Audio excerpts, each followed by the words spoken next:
This is to assure the continued flow of money to Moscow. But I'm not kidding about that. Holdren is also a member of the Pugwash Society, which is a society involving attempted coalescence of American and, well, originally Soviet, now Russian elites, and the transfer of funds to the Russians, which began very strongly in the 90s. Griffin alluded to this yesterday when he said that a lot of the money spent in the 1990s was untraceable. Okay, well, you can trace it to a lot of huge dikes built up around Baikonur, which is, but anyway, but this is not going to stand. It's too stupid to design an Orion light that can only go down and not up. I mean, that just doesn't make any sense, okay? So if they get the Orion light funded, it will evolve into something that can take people up as well as down. And then we have this a push in the Senate to get a heavy lift. Now, it's not the heavy lift I'd prefer, but still, if we get a vehicle that can lift 75 tons to Leo, and we have that in 5 years, then 5 years from now we'll have a capability we don't have today. And so it's not what I prefer, but it's something. And anyway, so the administration plan was so bad that it was possible to mobilize substantial forces to push back. The full Senate of the United States has now ratified a bill that involves substantial pushback. What the Mars Society needs to do is we need to mobilize our members to go visit with the House members in their districts and tell them, we want you to support the Senate version of the NASA appropriation bill. Okay, this bill, it's not perfect, but this is the best bill on the table. If we want to have a space program that at least accomplishes something, this is the way to go. So this is an initiative we're going to need to do this fall, starting after the conference. Go meet with your congressman in their home district. It's possible to do. Okay, and we're talking about something very concrete right now, for them to make clear to the House leadership that they prefer the Senate version. We want to have a space program that at least that preserves our ability to send humans to orbit, and that develops some heavy lift capability. And also, one very important thing, it also gives at least a modicum of support to the development of the commercial space launch systems, which we also support.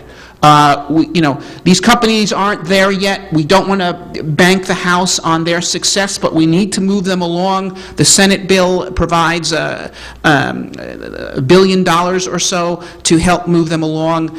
That should be supportive rather than the complete gutting of any support for them, which is what's in the House bill.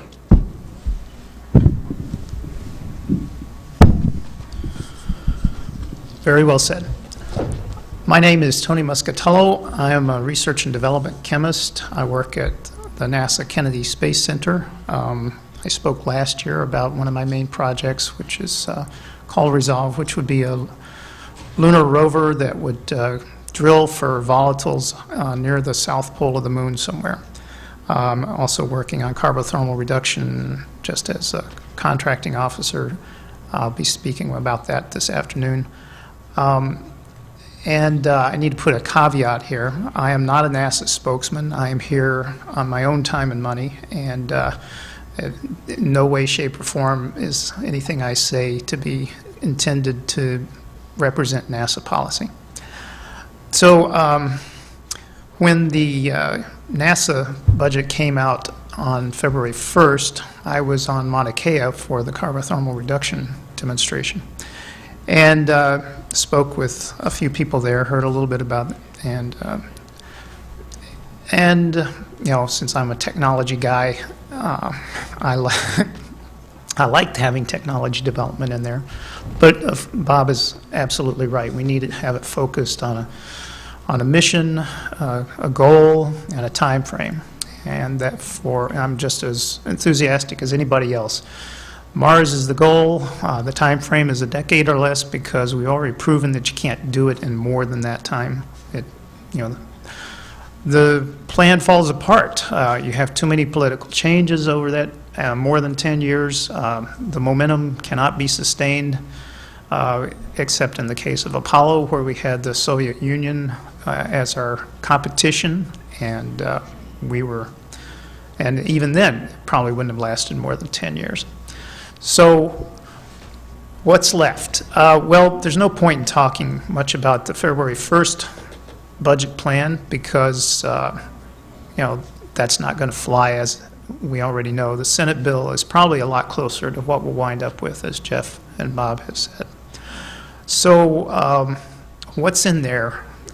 Well, I'm an optimist by nature, and what I'd like to talk about is, well, what good things are in there. And as Bob says, we need to push for more, but at least there are some good things in there. And I came to the conference with a different point of view and had a chance to talk to some people and the steering committee last night.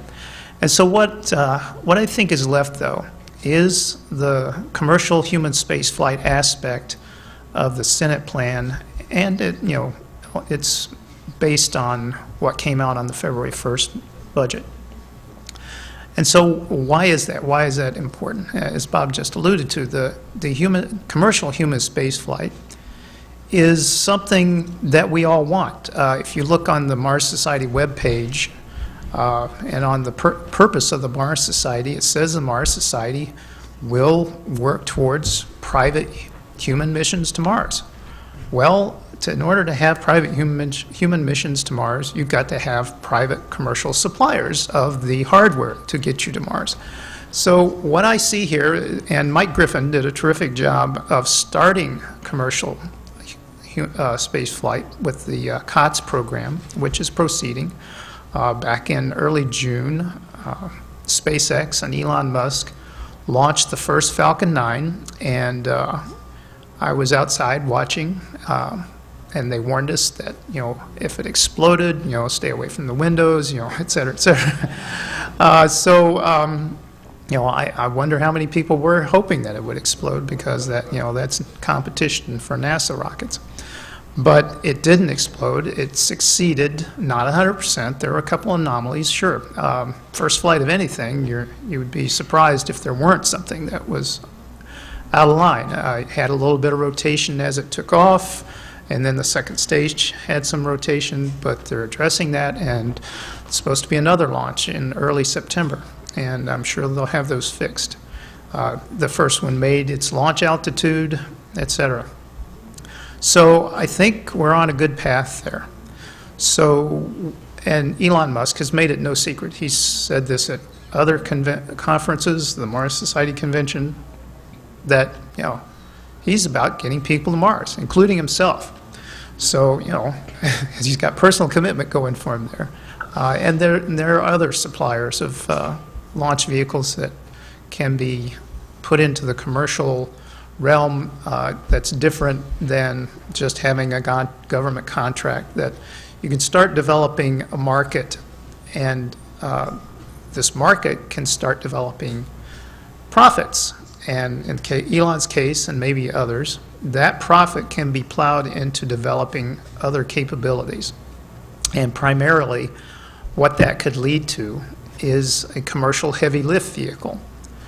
Now, as we've seen from the past, government programs are subject to cancellation. We've had a long laundry list of them, and Bob mentioned them the other day: VentureStar, National Launch Systems, et cetera, et cetera, et cetera.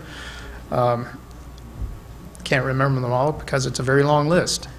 And so I'm concerned about the national heavy lift vehicle.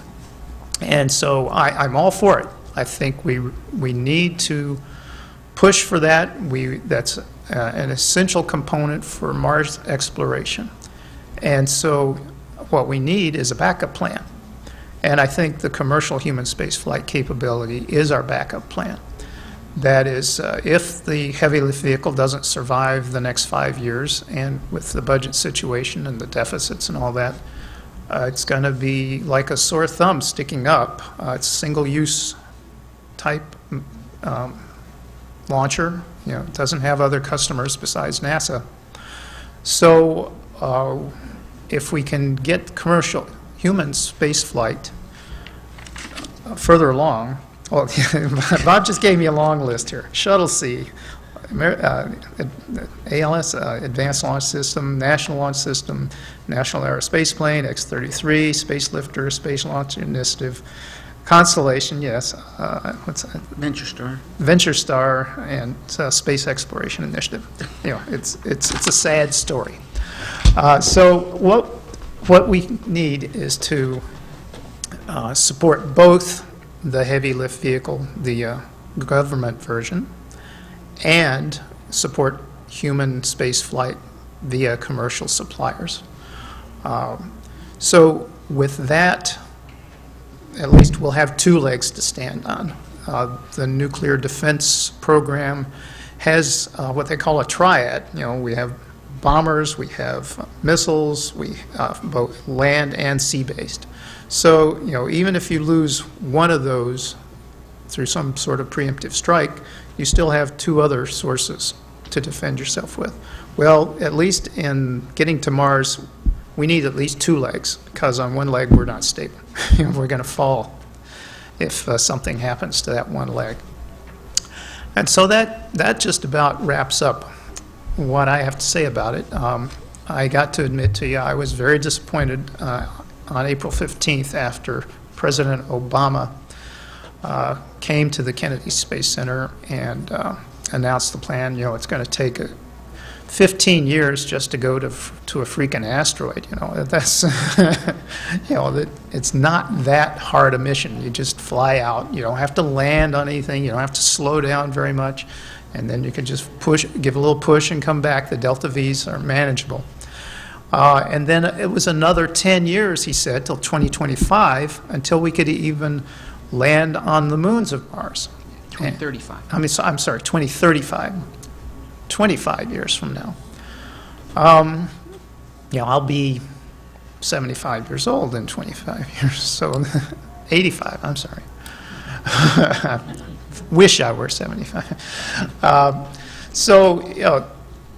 Doing this in our lifetime is starting to recede into the future given the current plan. So get out there, write letters, meet with your congressman, and push for something real, something that can happen within our lifetimes, something that will give us focus.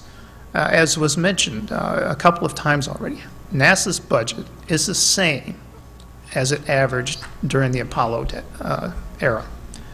It's not that we don't have enough money. It's just how we're using it. Thank you.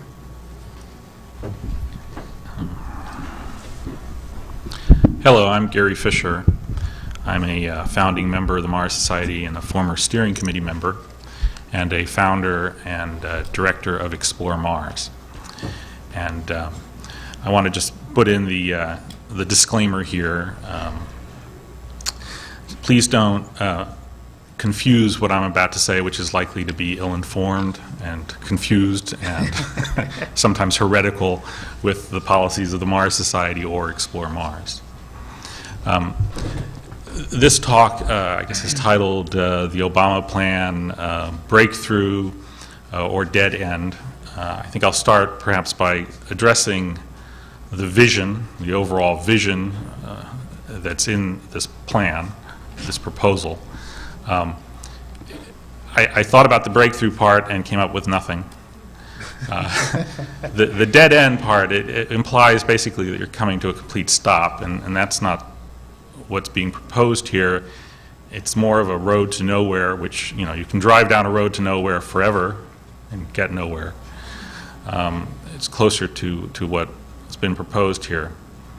From a vision standpoint, it's sort of the vision you might get looking through Galileo's original telescope held backwards. Everything is fuzzy and indistinct and very far away, rather than looking through the Hubble. So I took down some notes. I looked at the proposal online, which you can do, look at the budget numbers, wrote down some things I liked and disliked.